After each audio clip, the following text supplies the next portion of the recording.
Okay, hi grade 6. So today we're talking Leonardo da Vinci, and I left a few videos on your directions for you to watch as far as learning a little bit about the Renaissance artists. I'm sure you've heard of them. They are some of the best in the world. Da Vinci has come to be regarded as one of the greatest painters of all time and quite possibly the most talented person that ever lived.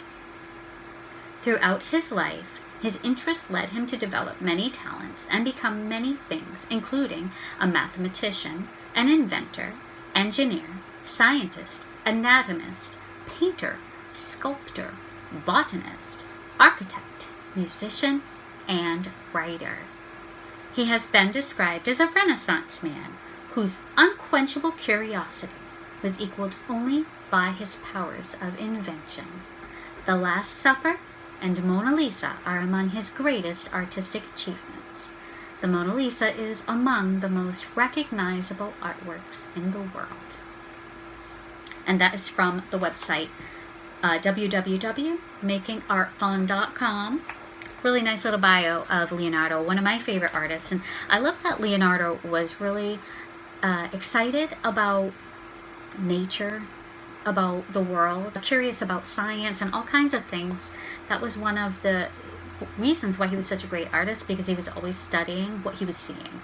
And so for our project, we're going to sketch like Leonardo. So our project is sketch like Leonardo, and we know that he loved to do sketches of things he saw in the world around him or ideas that he had for inventions. So we're going to try that. The directions are on this page here at the bottom. You should have that in your Google Classroom or your packet. I'm just going to show you how to do that. So the first step is to get a piece of paper and fold it. So easy, right? This is just a piece of paper right out of my computer. I'm going to fold it in half and in half again. And when I open it up, I'll have 4 spots to draw. 1, 2, 3, 4. And step 2 is I'm going to go gather some things up from outside and inside of my house to draw. Leonardo loved to draw unusual objects and things that he saw around him and really observe those details. So let's go do that. Okay, so here I am in the yard, and I'm going to be looking for some interesting things to draw from nature. So let's see what we've got. Oh, that's really kind of big. Can't bring that in the house. I have a basket, and I have some scissors here. So that might help me if I'm going to be needing to cut something that looks interesting. It's kind of cool down here. I have this little plant. I'm going to snip that off and grab some of that.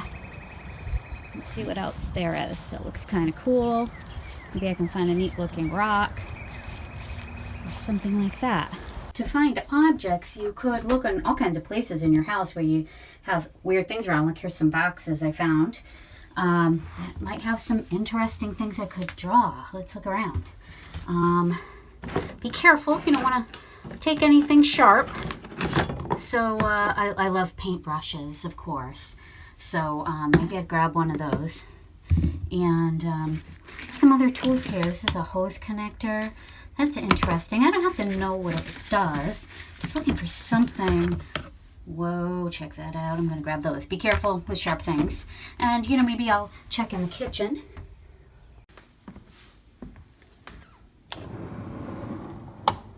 Well, here's some cool gadgets.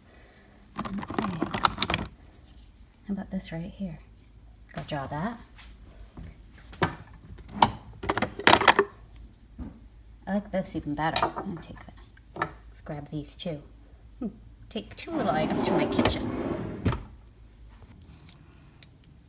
Okay, so now that we have objects to draw, I'm going to get started here on my first spot, and I'm going to go ahead and draw an object that is a mechanical type of everyday object I find in the house. This is something that I use all the time, but have I really ever looked at it before? You can use a regular pencil like this. Ta-da! You can use a mechanical pencil, or if you have fancy art pencils, you can use those. At the top, I am going to write, if I know what the item is, I can write it. Mine's a binder clip. Or if I'm not sure, I could put a question mark. And I'm going to go ahead and draw that out in pencil as detailed as I can. I can put it next to me.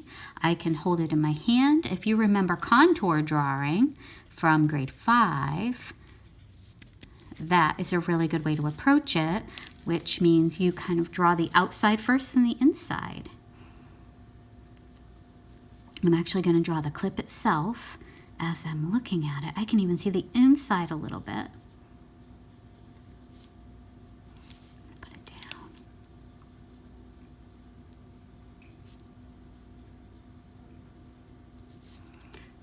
And then it's got these big metal pieces up here. Now I'm drawing it bigger than life size. Is that okay? Sure. For some things you might have to draw them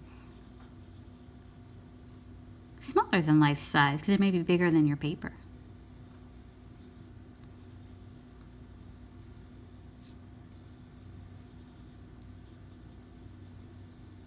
And this has some designs on it, so I'm going to draw those. I can even shade it in. I can see some shadowy parts in the metal. And some of these have darker parts. Now when I'm done, I also want to label it. Maybe I don't know what all the pieces are called or parts are called. Neither did Leonardo. Some of these were things he was actually inventing when he was drawing. Amazing ideas that came to life way after his lifetime because he was so very smart. So these are metal wires. And this is a metal clip, I'll just call it that. But inside I know there's a spring.